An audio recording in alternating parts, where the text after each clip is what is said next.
2000 రూపాయలు పాతది మినహాయిస్తే వాళ్ళు డబల్ ఇచ్చే పరిస్థితి అయితే నెలకు 6000 బాకీ ఉన్నారు. ఇప్పుడు 4 నెలలు అయింది, ఇది 4వ నెల. ప్రతి వృద్ధాప్య పెన్షన్ మీద ఇలా ఈ కాంగ్రెస్ ప్రభుత్వం పెట్టిన ఎగనామం 24,000 రూపాయలు. వాళ్ళ గట్టిగా మీరు కట్టించేదాకా మిమ్మల్ని వేటాడతాం, లేకపోతే ఇదేనా రెఫరెండం అని ఆ వృద్ధాప్య పెన్షన్లు తీసుకునే వాళ్ళు వీళ్ళకి కర్రు కాల్చి ఇప్పుడు వాత పెట్టాలి. సిగ్గు రావానంటే, వీళ్ళకి బుద్ధి రావానంటే ఎవరెవరికైతే ఎగబెట్టినరో ఇది కూడా రెఫరెండం కిందకే వస్తుంది. దీని మీద ప్రజలు రెఫరెండం తీసుకోవాలి. అదేవిధంగా దళితులకు మోసం, రైతులకు మోసం, యాదవ సోదరులకు మోసం, కొత్త రేషన్ కార్డులు ఇస్తామని మాట్లాడిన వాగ్దానం ఇచ్చిన దానికి మోసం, మహిళలకు మహాలక్ష్మి అని పేరు పెట్టి మహాలక్ష్మి లేదు, మనులక్ష్మి లేదు, ప్రతి మహిళకు 2,500 రూపాయలు ఇస్తామన్నారు. అది వాటిదే మోసం, ఏమి లేదు. అదేవిధంగా వాళ్ళకి చెడకోపం పెట్టింది. అదేవిధంగా ఎంతమంది కంటే మీరు ఎగనామం రైతులకు, దళిత బంధువులకు, పెన్షన్లు, పింఛన్దారులకు, మహాలక్ష్మి మహిళలకు, రైతుల రుణమాఫీకి, బోనస్కు, ఇవన్నిటికీ పెట్టింది. ఇదే సిరిసిల్ల, ఇప్పుడు నేను ఏ సిరిసిల్ల టౌన్లో మాట్లాడుతున్నానో, మేము పైన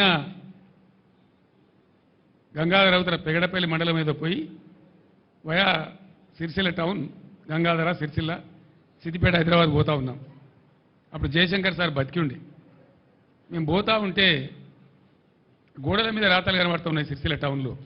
ఆ నైట్లో 11:30-12 గంటల రాత్రి గోడల మీద రాతలు, చేనేత కార్మికులారా ఆత్మహత్యలు చేసుకోకండి, చావులు పరిష్కారం కావు సమస్యకని చెప్పి గోడల మీద రాతలు ఇస్తే నేను, జయశంకర్ గారు నాతో పాటు ఉన్న ఉద్యమకారులు అన్నాడు, కళ్ళలో నీళ్ళు తీసుకున్నాం. అప్పటికి 65 సంవత్సరాలు స్వతంత్రం వచ్చి దేశానికి. 65 ఏళ్ల స్వతంత్ర భారతంలో సావకండి అని గోడల మీద రాసే ప్రభుత్వాలు చూస్తున్నామండి. ఇంతకన్నా దౌర్భాగ్యం ఏముంటుంది? ఎట్లన్నా చేసి ఈ చేనేత కార్మికులు మనం ఆదుకోవాలి. తెలంగాణ రాష్ట్రం వచ్చినా కానీ ఒక ప్లాన్ వేసుకున్నాం. ఆ రోజు బాధపడ్డాం. అనుకున్నట్టు దేవుని దయ వల్ల నేను చెప్పిన సిరిసిల్లలో ఒకటే రోజు ఇక్కడ 11 మంది కార్మికులు చచ్చిపోతే ఆ రోజు మా పార్టీ నుంచి ఒక 50 లక్షలు తెచ్చి, చెక్కు తెచ్చి ఒక చిన్న ట్రస్ట్ ఏర్పాటు చేసి వాళ్ళని సావకుండా చూడండి దయచేసి అని బతిమాలి, ఇక్కడ ఈ గ్రామ పెద్దల్ని బతిమాలి ఆ ట్రస్ట్ ఏర్పాటు చేసి ఇప్పుడు ఆ డబ్బులు ఆ ట్రస్ట్ ఇక్కడ ఉంది ఇప్పుడు సిరిసిల్లలో చెప్పి మేము చెప్పినాం, దయచేసి చచ్చిపోకుండ్రి, తెలంగాణ వస్తుంది, తప్పక వస్తుంది, వచ్చినాక మిమ్మల్ని మా బిడ్డలకి సాదుకుంటామని చెప్పి ఆర్ద్రతతో నేను ఆ సభలో చెప్పినాను. మీరు ఆత్మహత్యలు బంధు పెట్టుండ్రి, సావద్దు, మిమ్మల్ని కాపాడుకుంటామని చెప్పినాం. ఆ దరిమిల అనుకున్న ప్రకారమే తెలంగాణ వచ్చింది, బీఆర్ఎస్ గవర్నమెంట్ వచ్చింది. మేము ఏం చేసినాం? ఒక్కొక్క నాడు 7 చేనేత కార్మికులు ఒకటే రోజు చచ్చిపోయారు భూదాన్ పోచంపల్లిలో. అప్పుడు చంద్రబాబు నాయుడు అని ఒక మూర్ఖుడు ముఖ్యమంత్రి ఉండే. నేను అక్కడ దండం పెట్టిన, అయ్యా ఒక 50,000 రూపాయలు ఎక్స్గ్రేస్ చేయవయ్యా, పలానా డేట్ లోపల నువ్వు ఇవ్వకపోతే నేను భిక్షాటన చేసి ఇస్తాను, దండం పెట్టి చేతులు ఎత్తి అంగలార్చిన నేను. కానీ ఆ దుర్మార్గుడు ఇయ్యలే. దాని దరిమిలా నేను భిక్షాటన చేసిన. నిజామాబాద్ పట్టణంలో, హైదరాబాద్ హ్యాబిట్స్లో భిక్షాటన చేసి ఒక 7.5 లక్షలు వస్తే తీసుకుపోయి ఆ కుటుంబాలకు ఇచ్చినాం భూదాన్ పోచంపల్లిలో.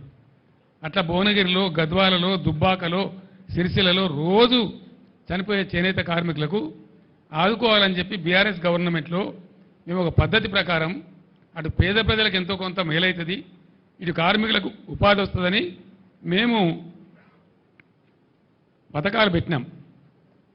రంజాన్ తోఫాను పెట్టి బట్టలు నేయమని వీళ్ళకి ఆర్డర్ ఇచ్చినాం.